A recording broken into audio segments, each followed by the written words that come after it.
Hello, dear students. So, welcome. This is part second of Polity Top 100 MCQ session. Okay.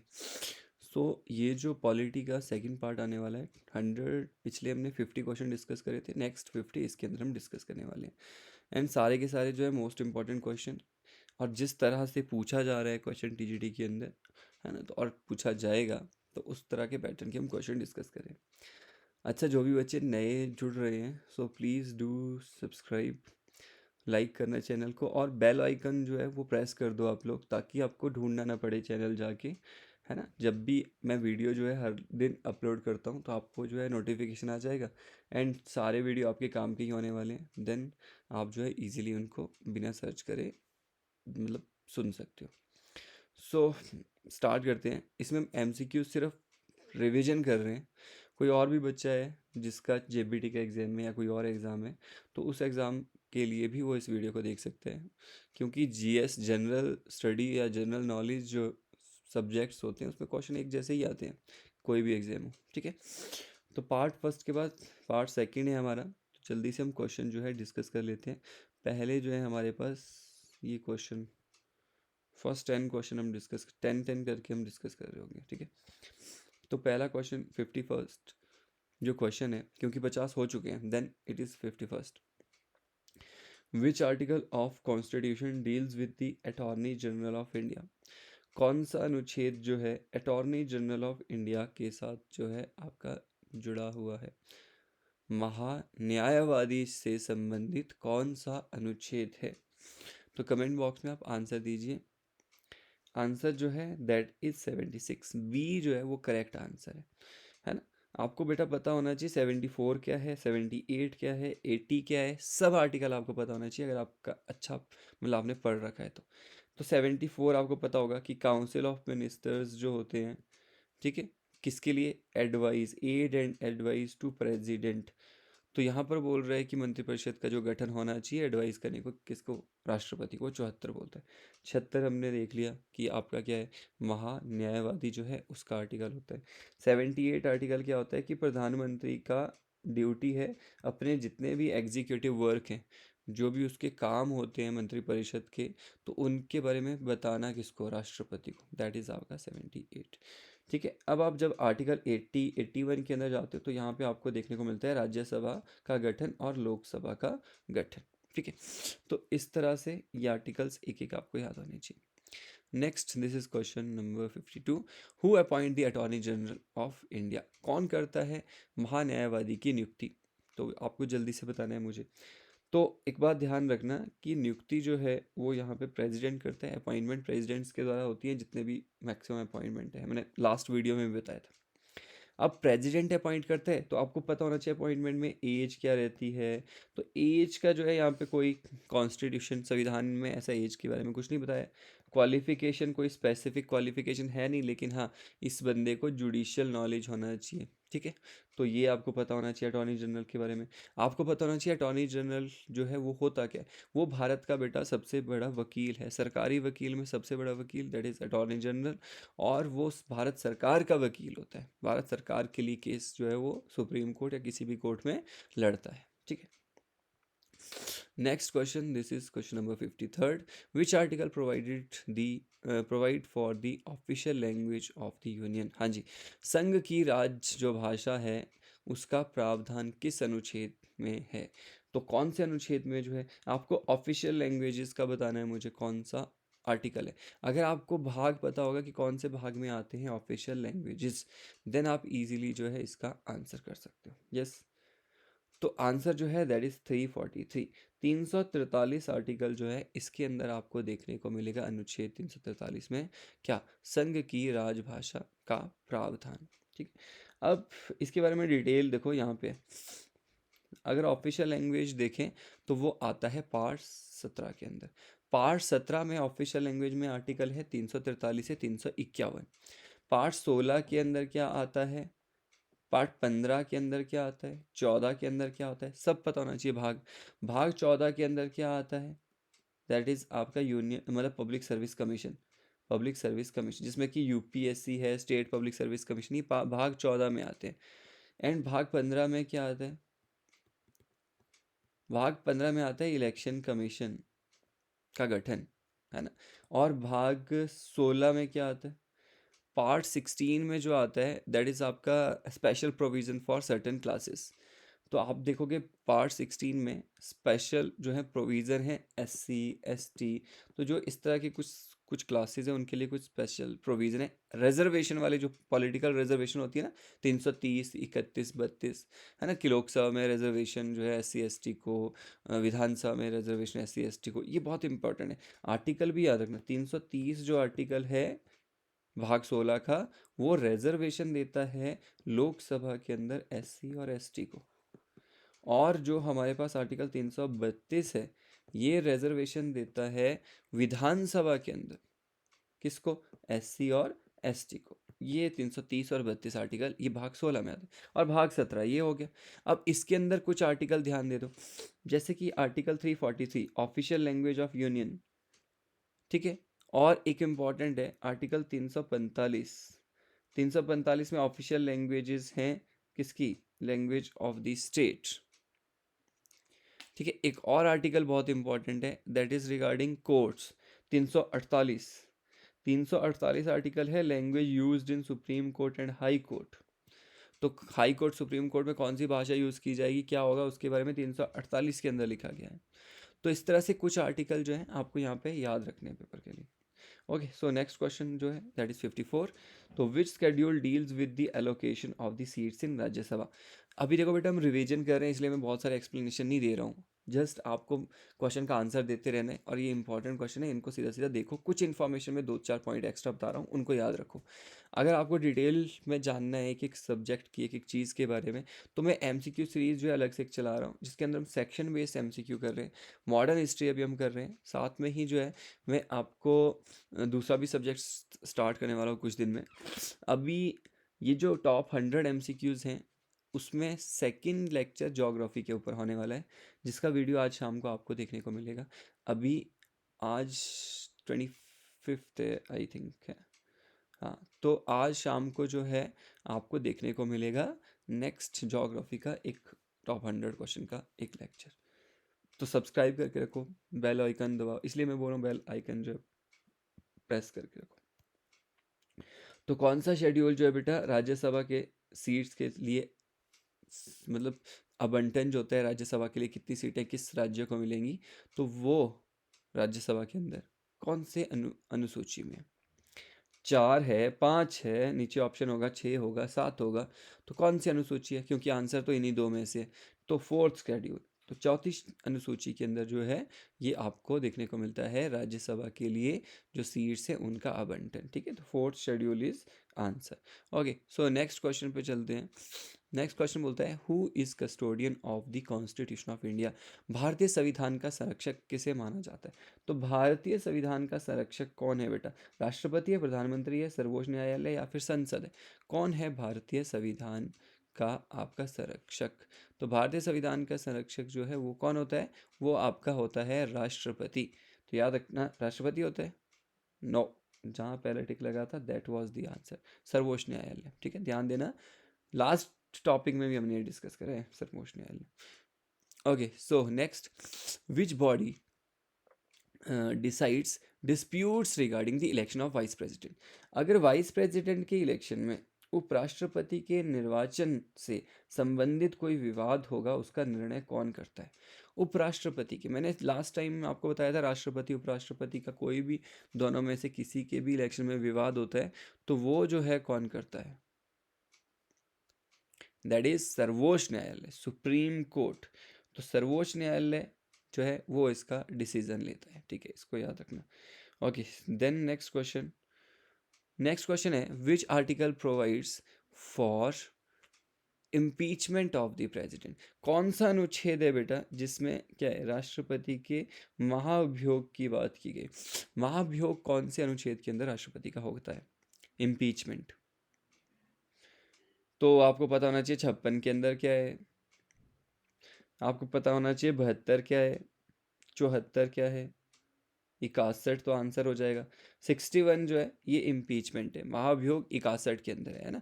Impeachment के अंदर कौन कौन से part करते हैं, मतलब जब महाभियोग होता है उसमें कौन जो है वोटिंग में पार्टिसिपेट करते हैं? तो वोटिंग में पार्टिसिपेट करते हैं सभी के सभी में सदस्य, कहाँ के? संसद के, चाहे वो लोकसभा राज्यसभा के, चाहे वो चुने हुए हो चाहे वो मनोनीत हो, हर तरह के सदस्य जो है इसमें भाग लेते हैं इम्पीचमेंट में। नंबर सेकंड, इम्पीचमेंट जो है वो किस चीज़ के आधार पे होता है? आधार क्या होता है इम्पीचमेंट का?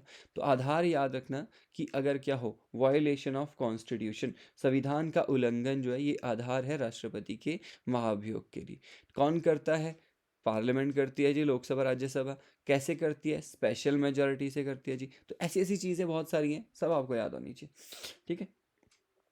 सो next question, 58th question, the chief justice of India is appointed by, कौन चीफ जस्टिस ऑफ इंडिया को अपॉइंट करता है?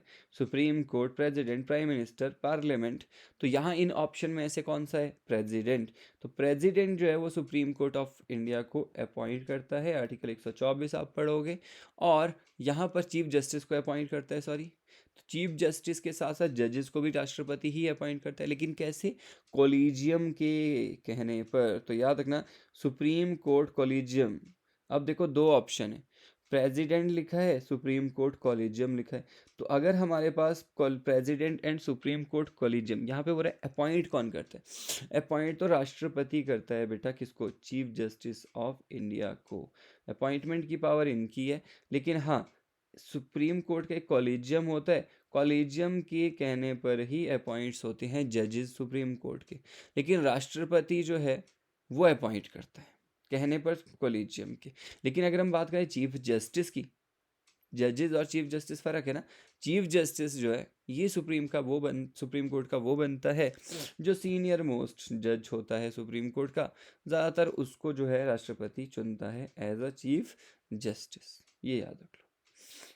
आपको पता होना चाहिए बेटा, चीफ जस्टिस जो होते हैं या जज जो होते हैं सुप्रीम कोर्ट के, इनकी क्वालिफिकेशन क्या होती है, एज जो है वो कहाँ तक होती है, 65 साल तक रहती है या फिर क्या रहती है, ये सारी चीज़ें आपको याद आनी चाहिए, ठीक है।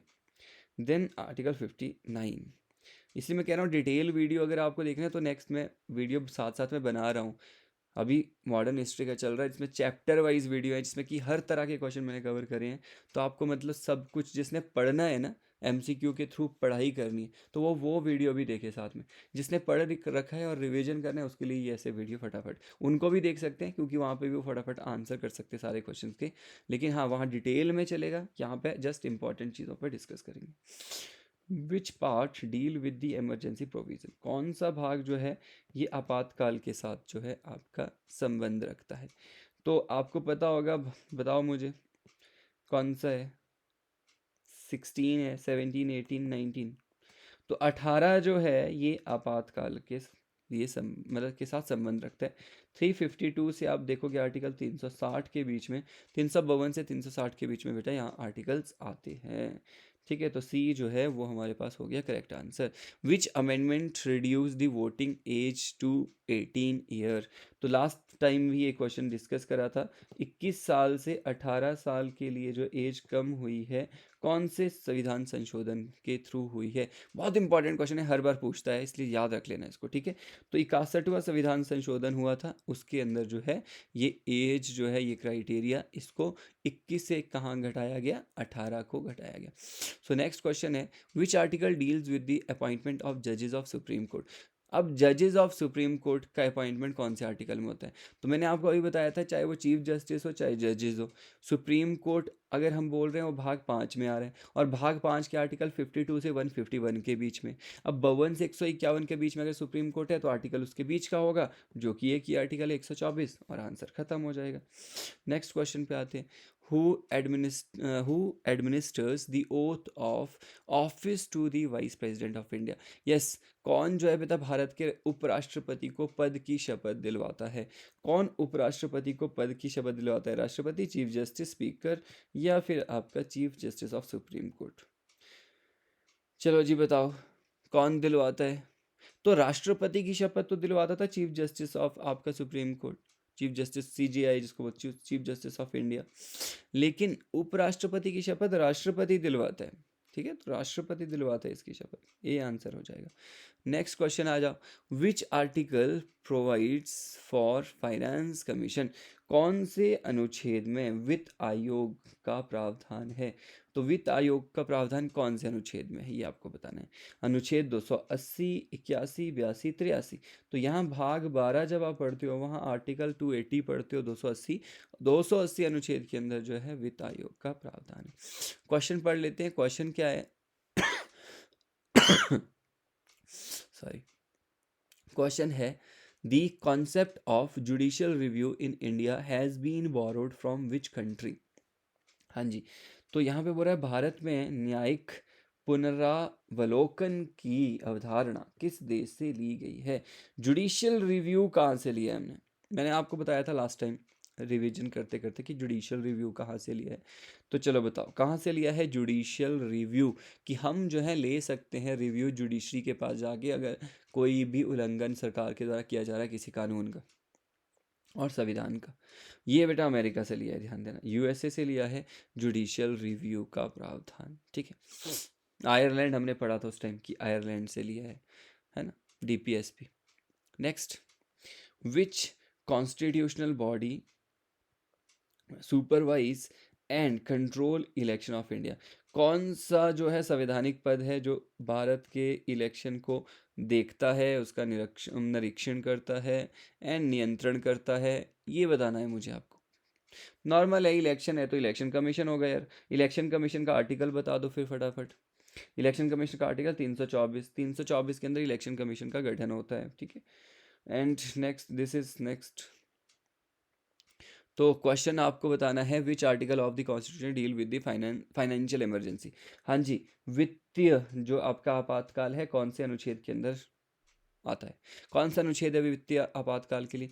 352 नेशनल इमरजेंसी, 356 आपका ये प्रेसिडेंट रूल या स्टेट इमरजेंसी या कॉन्स्टिट्यूशनल इमरजेंसी, 360 जो है ये वित्तीय आपातकाल है, खत्म।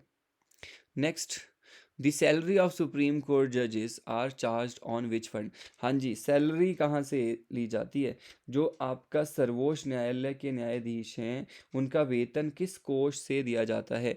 Consolidated fund of India, Bharat की संचित निधि से दिया जाता है, भारत की आपका आकस्मिक निधि से दिया जाता है, भारत का सर्वोच्च ये आपका सार्वजनिक जो लेखा है उससे दिया जाता है, या वित्त आयोग कोष से दिया जाता है? तो यहाँ आप देखोगे बेटा कि consolidated fund of India, Bharat की संचित निधि जो है उससे ये दिया जाता है। अब मुझे बताओ ज़रा आर्टिकल जो है संचित निधि का कौन सा है?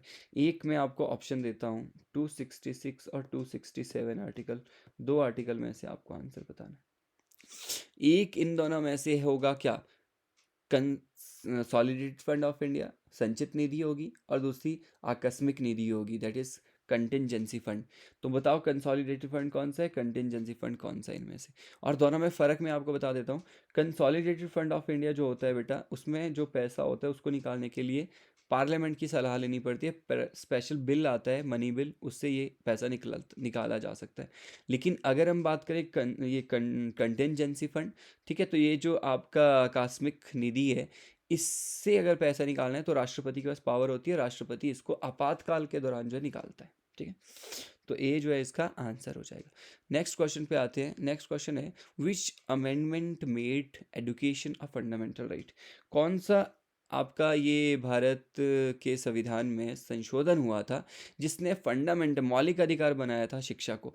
तो शिक्षा को मौलिक अधिकार किस आपका अमेंडमेंट ने बनाया?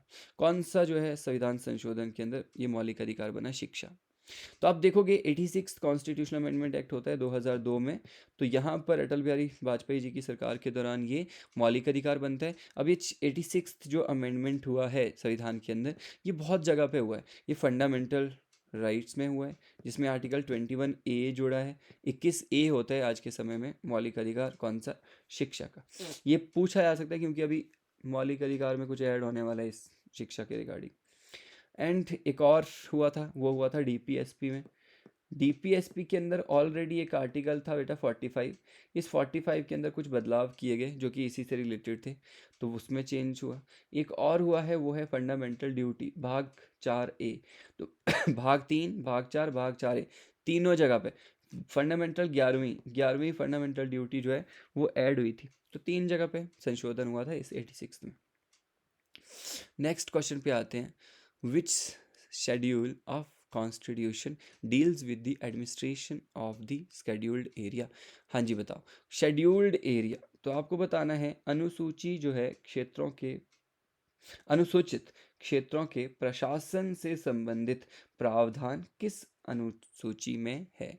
तो बताओ शेड्यूल्ड जो एरिया है उसका जो आपका एडमिनिस्ट्रेशन है, उसका जो प्रशासन है, उससे रिलेटेड आपको प्रावधान बताने हैं, कौन सी हमारे पास किस में है, अनुसूची में। तो 5 और 6 आप देखोगे बेटा, जब अनुसूचियाँ, इन दोनों के अंदर 5वीं जो अनुसूची है वो बोलता है administration regarding scheduled area and scheduled tribe. तो यहाँ पे सवाल पूछा है शेड्यूल्ड एरिया सिर्फ, तो शेड्यूल्ड एरिया भी किस में है, 5 में है, शेड्यूल्ड ट्राइब भी है। लेकिन छठी अनुसूची देखते हैं, वो सिर्फ और सिर्फ शेड्यूल्ड ट्राइब की एडमिनिस्ट्रेशन की बात करती है, और वो भी 4 राज्य में शेड्यूल्ड ट्राइब, जिसमें कि एक राज्य असम है, असम के नीचे मेघालय आता है, उधर को त्रिपुरा आता है और मिजोरम आता है। ये 4 राज्य जो हैं, इनकी जो शेड्यूल्ड ट्राइब है उनके एडमिनिस्ट्रेशन की बात अनुसूची 6 में होती है। अनुसूची 5 में बाकी शेड्यूल्ड ट्राइब जो देश में है उनकी और शेड्यूल्ड एरिया जो है उनकी एडमिनिस्ट्रेशन की बात होती है। ठीक है, सिंपल। नेक्स्ट क्वेश्चन पे आते हैं, विच body resolve dispute between the centre and state. Yes, आपको मुझे बताना है सेंटर और स्टेट में अगर कोई डिस्प्यूट हो जाए, केंद्र और राज्य के बीच में विवाद हो जाए, उसका निपटारा कौन करता है। निपटारा सुप्रीम कोर्ट करता है, सिंपल। तो सुप्रीम कोर्ट जो है केंद्र और राज्य के बीच में अगर कोई विवाद हो जाए उसका निपटारा करता है, इस बात का ध्यान रखना। नेक्स्ट क्वेश्चन है, which article of the constitution provides for inter state council. Yes, बहुत इंपॉर्टेंट आर्टिकल है। अगर बेटा दो राज्य के बीच में कोई डिस्प्यूट हो जाए किसी पानी को लेके, किसी चीज़ को लेके, तो उनके लिए ना, उनके निपटारे के लिए काउंसिल का गठन किया जाएगा, ऐसा संविधान बोलता है कि एक परिषद बनाई जाएगी, अंतर्राज्य परिषद। तो ये संविधान कौन से अनुच्छेद में बोलता है कि अंतर्राज्य परिषद बनाई जाएगी। एक बात ध्यान देना, आपका सीबीटी टेस्ट है, पहले तो कि सीबीटी टेस्ट कैसे देना है मैंने एक वीडियो बना रखा है, वहाँ जाके चेक कर लो। नंबर सेकंड, सीबीटी टेस्ट में सबसे इंपॉर्टेंट चीज़ है आप कितना जल्दी क्वेश्चन पढ़ सकते हो और कितना जल्दी क्वेश्चन को समझ सकते हो। इसीलिए यहाँ पर आप एक सीबीटी टेस्ट की तरह इसको देखो, फटाफट क्वेश्चन पढ़ो और क्वेश्चन का जल्दी से कमेंट बॉक्स में आंसर करो। लास्ट में मुझे ज़रूर बताना टोटल क्वेश्चन में से आपके कितने सही और कितने गलत हुए। यस, यहाँ पे आर्टिकल 263 263 जो है ये आपकी बात करता है बेटा काउंसिल, इंटरस्टेट काउंसिल डिस्प्यूट अगर हो तो बनाने की। Yes, who is the chairman of the national human right commission. राष्ट्रीय मानवाधिकार आयोग का अध्यक्ष कौन होता है। ह्यूमन राइट कमीशन का, नेशनल ह्यूमन राइट कमीशन का आप बताना है अध्यक्ष कौन होता है। यहाँ पे प्राइम मिनिस्टर होता है, प्रेसिडेंट होता है, फॉर्मर कोई चीफ जस्टिस ऑफ इंडिया होता है, या फिर होम मिनिस्टर होता है। तो राष्ट्रीय मानवाधिकार जो है बेटा ह्यूमन राइट कमीशन, उसका अध्यक्ष आपको देखने को मिलेगा former chief justice of India. पुराना कोई चीफ जस्टिस ऑफ इंडिया होते हैं रहे हुए जो, तो वो यहाँ पे बनते हैं इसके अध्यक्ष। नेक्स्ट है, which article empowers the supreme court to issue writ. Supreme court सर्वोच्च न्यायालय को रिट जारी करने की शक्ति जो है कौन सा अनुच्छेद देता है, बताना। सुप्रीम कोर्ट को और हाई कोर्ट को आपको याद रखना है, दो जो है ये रिट देते हैं। अनुच्छेद 32 में सुप्रीम कोर्ट, 226 में हाई कोर्ट, खत्म। और नेक्स्ट है हमारे पास, which body resolve dispute related to the आपका rivers between the states. Okay, अगर बेटा यहाँ पर दो नदियाँ, एक नदी जा रही है दो राज्य के बीच में, इन दोनों के बीच में कोई डिस्प्यूट हो जाए, रिवर्स वाटर डिस्प्यूट, तो वहाँ पर बोलता है कौन सी बॉडी उसको रिजॉल्व करेगी। Reverse between two states, supreme court, parliament, interstate council, या फिर आपका प्रेसिडेंट। तो जल्दी से मुझे कमेंट बॉक्स में ज़रा आंसर दो, इसका कमेंट बॉक्स में आंसर देना आप। नेक्स्ट क्वेश्चन का आंसर सामने आ ही गया, इसको देख लेते हैं। Which amendment act added the word social secular to the preamble. तो बोलता है प्रस्तावना में समाजवादी और धर्मनिरपेक्षता ये शब्द जो है किस संशोधन के द्वारा जोड़े गए। पीछे में हमने पढ़ा था 42nd अमेंडमेंट में जो है क्या क्या ऐड हुआ, मैंने सब बताया था आपको किसके अंदर, प्रेम्बल के अंदर। सो नेक्स्ट क्वेश्चन यहाँ पे है, which schedule contains the list of recognized languages. हाँ जी, कौन सी अनुसूची में आती हैं भाषाएं जिनको संवैधानिक भाषाएं कहा जाता है? बहुत आसान है। कितनी भाषाएं हैं टोटल, ये भी बता दो मुझे कमेंट बॉक्स में। पहले पुरानी 14 थी, फिर धीरे धीरे 8 ऐड हुई और 22 भाषाएं अब संविधान के अंदर हैं। याद होनी चाहिए कौन कौन सी भाषाएं हैं, पता होना चाहिए अनुसूची के अंदर, ठीक है, संवैधानिक जो भाषाएं हैं। ओके, देन नेक्स्ट है चीफ मिनिस्टर, 8वां, वो तो आंसर दिख गया आपको, 8वीं अनुसूची है। Chief minister of a state is appointed by whom? कौन जो है बेटा मुख्यमंत्री राज्य के जो है उसको नियुक्त करता है? क्या गवर्नर, प्रेसिडेंट, प्राइम मिनिस्टर या स्पीकर? तो गवर्नर जो होता है राज्य के अंदर वो नियुक्त करता है किसको? आपका मुख्यमंत्री को। तो विच आर्टिकल डील्स विद दी आपका रेजिग्नेशन ऑफ द प्रेसिडेंट? अगर राष्ट्रपति रिजाइन करना चाहे तो कौन सा अनुच्छेद जो है उसके बारे में, मतलब राष्ट्रपति रिजाइन भी कर सकता है ना, ऐसा नहीं है कि वो बैठा ही रहेगा वहाँ। तो कौन सा अनुच्छेद है उसके रेजिग्नेशन के रिगार्डिंग? तो आप ऑफिस का अगर उसका देखोगे, एक आर्टिकल 56 है, आर्टिकल 56 है, ये बताता है कि ड्यूरेशन कैसा रहेगा ऑफिस का राष्ट्रपति के। तो बोलते हैं जनरली 5 साल रहेगा, वो रिज़ाइन भी कर सकता है। रेजिग्नेशन किसको देगा? वाइस प्रेसिडेंट को देगा। तो यहाँ पर ये जो है 56 आर्टिकल के अंदर आपको देखने को मिलेगा। 61 में राष्ट्रपति का महाभियोग है, इम्पीचमेंट है। Which amendment provides the constitutional status to आपका म्यूनिसिपैलिटी? म्यूनिसिपैलिटी को संवैधानिक जो पद दिया था वो कौन से संविधान संशोधन के अंदर मिला था? तो ये आपका आंसर हो जाएगा 74th।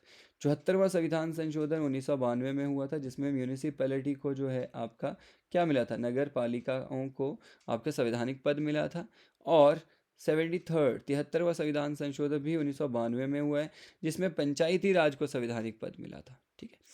देन नेक्स्ट क्वेश्चन है, the power to pardon under article 72 is vested in? तो आर्टिकल अनुच्छेद 72 के अंतर्गत जो क्षमा दान की शक्ति है वो किसको है?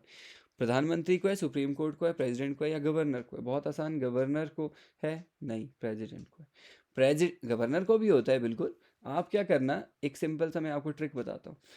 कोई भी आर्टिकल यूनियन केंद्र के अंदर है और वही शक्ति अगर किसी स्टेट के अंदर भी वही आर्टिकल है, उस जैसा ही आर्टिकल है, आप बेटा 89 ऐड करना उसमें, तो आपको आंसर मिल जाएगा, ठीक है। तो आपको वो स्टेट वाला आंसर मिल जाएगा। जैसे कि आर्टिकल 100, मान लो 105 है, 105 आर्टिकल में आपको प्रिविलेजेस है, मतलब कुछ शक्तियां हैं मेंबर्स ऑफ पार्लियामेंट को। ये 105 में 89 ऐड करोगे ना, 194 आएगा। 194 में आपको देखने को क्या मिलेगा? शक्तियां देखने को मिलेंगी, किसकी? सेम टाइप ऑफ एमएलए की। आर्टिकल मान लो 102 है, 102 में क्या है? डिस्क्वालिफिकेशन है, जो मेंबर्स हैं उनका डिस्क्वालिफिकेशन है ना, सेंटर मतलब पार्लियामेंट में, संसद में। इसी तरह से 102 में 89 ऐड करो, 191 आता है। तो यहाँ डिस्क्वालिफिकेशन राज्य के अंदर जो एमएलए हैं उनका है। तो ऐसा मतलब ऐसे आ जाता है, मैक्सिमम ऐसा आता है, पर ऐसा नहीं है कोई कि ये रूल है। ये मैंने खुद से देख के कुछ ऐसा आइडिया लगाया है इतना पढ़ने के बाद कि ऐसा बन रहा है, तो आप चेक कर लो, पता चल जाएगा। देन यहाँ पे आपका 72 आर्टिकल जो है ये प्रेसिडेंट के बारे में पावर देता है, तो C is correct answer. Okay, next question पे चलते हैं। तो ये हमारा next question 81, which article empower the parliament to amend the constitution? कौन से अनुच्छेद के अंदर बेटा शक्ति मिलती है संविधान संशोधन करने की? 368। बहुत आसान हो गया, 368। संविधान संशोधन जो है 368 आर्टिकल में होता है किस मेजॉरिटी से? तो बोलना स्पेशल मेजॉरिटी से होता है भाई, है ना। स्पेशल मेजॉरिटी क्या होता है? 2/3, 2/3 प्रेजेंट एंड वोट वाला जो है कॉन्सेप्ट, उससे होता है।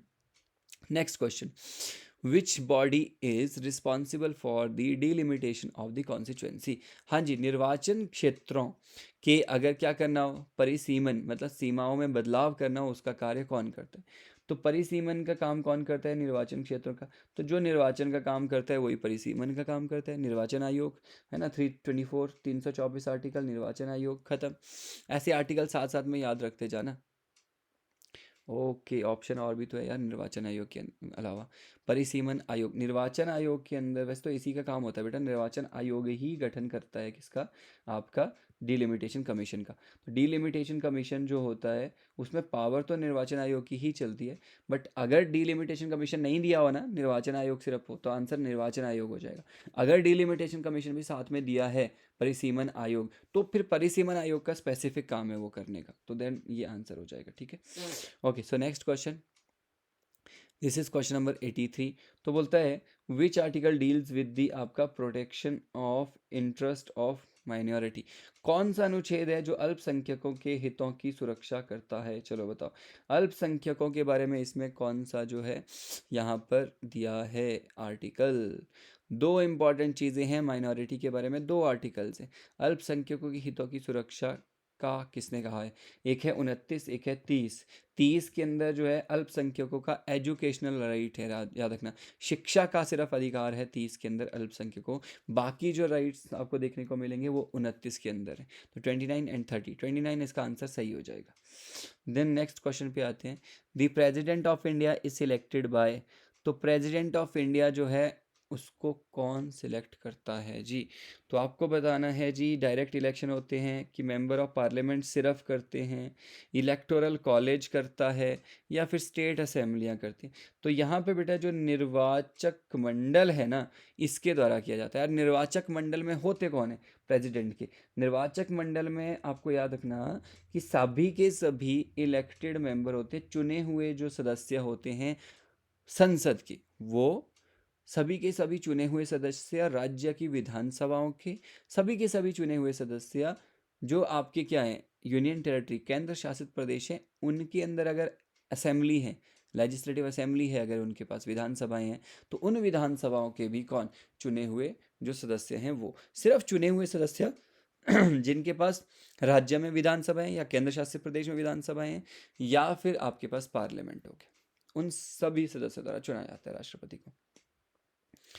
तो next question, which part of constitution deals with citizenship? बहुत आसान हो गया।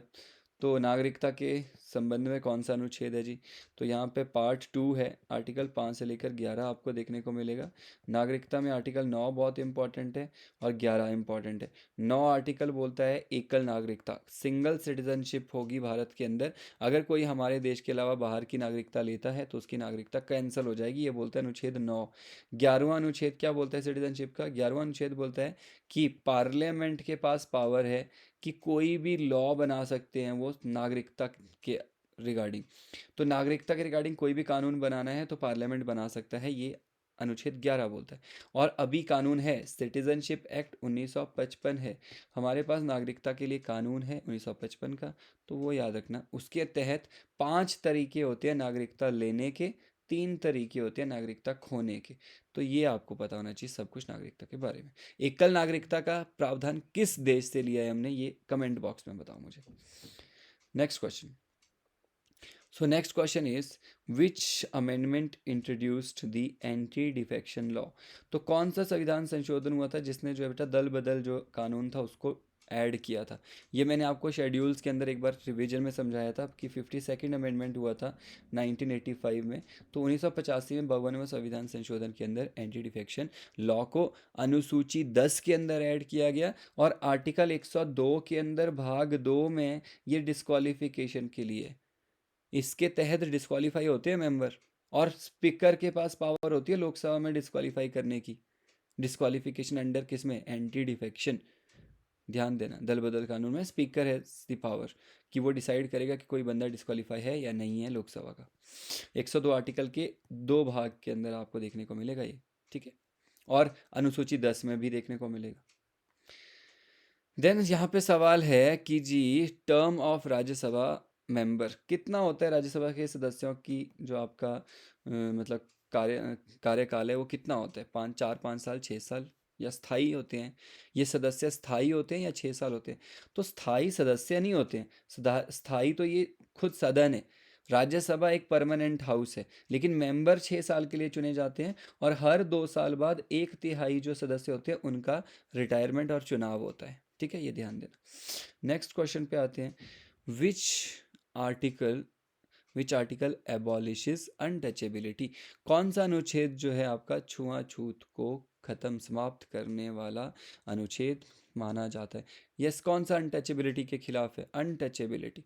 तो यहाँ पे 14 इक्वेलिटी, राइट टू इक्वेलिटी बोलता है, equality before the law, equal protection of the law. 15 जो है आपका क्या है? डिस्क्रिमिनेशन, सरकार जो है वो किसी भी तरह का डिस्क्रिमिनेशन जो है नहीं कर सकती, भेदभाव नहीं कर सकती। 16 जो है इक्वल अपॉर्चुनिटी, एक जैसा जो है सबको देना है मौका, ये 16 है। 17 जो है ये आपका क्या है? अनटचेबिलिटी का है, छुआछूत का है, ये है आपका 17। 17 इसका करेक्ट आंसर डी हो जाएगा। Next question, which authority can remove the chairman of UPSC?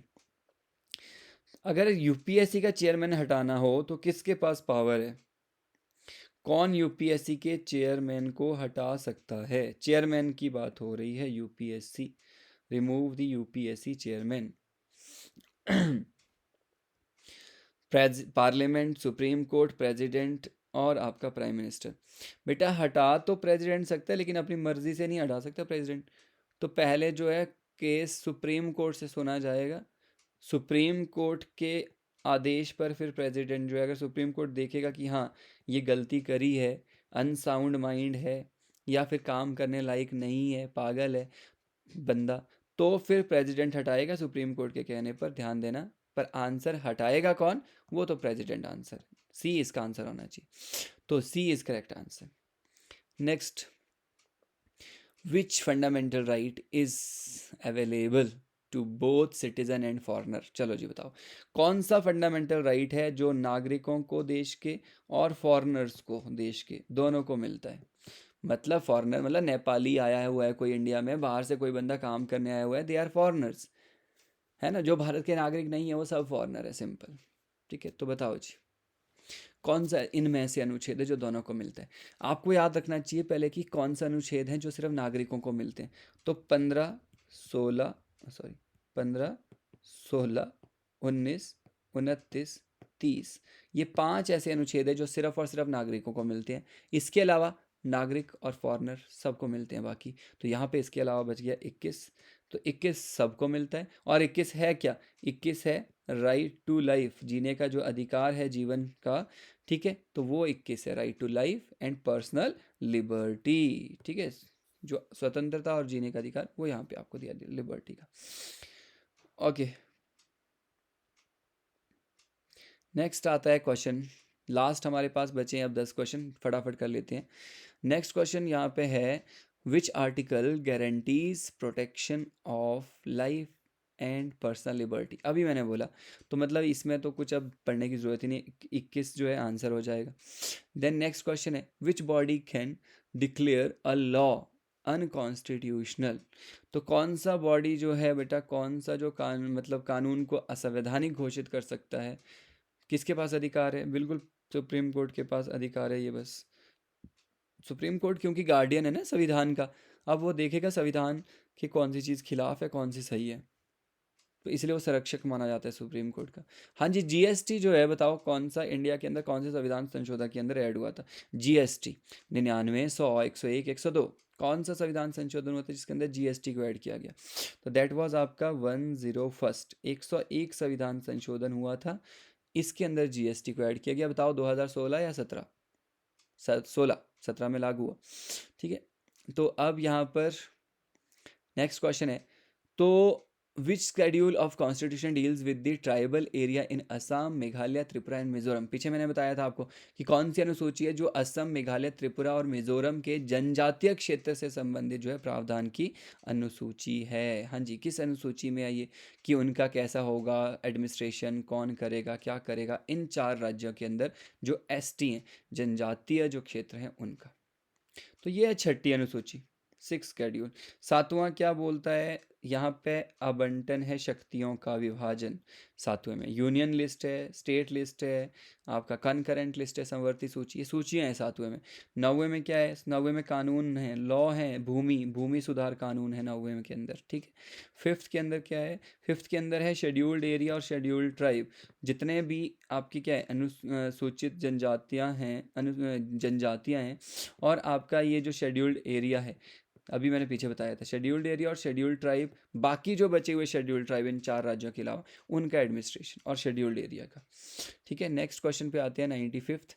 Who decided disputes related to the election of member of parliament. हाँ जी, अगर मेंबर ऑफ पार्लियामेंट के इलेक्शन में डिस्प्यूट हो जाए, कौन डिसाइड करेगा जी?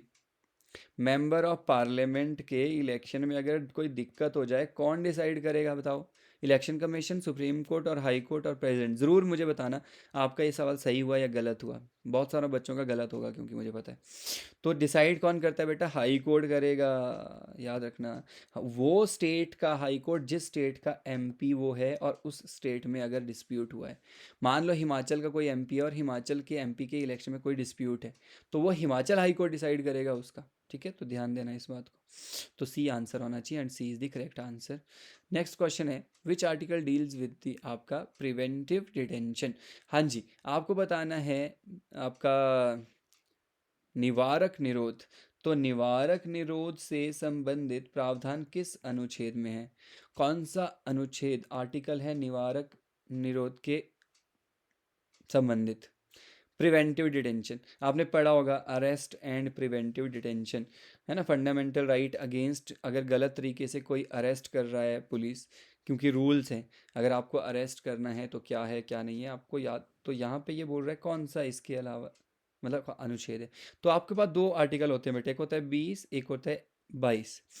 20 और 22 जो है ये इसी सिमिलर जैसे हैं, लेकिन 22 है आपका अरेस्ट और डिटेंशन, और 20 में आपका है कि अगर कोई दोष सिद्ध करना हो तो उसके लिए आपका कुछ फंडामेंटल राइट है।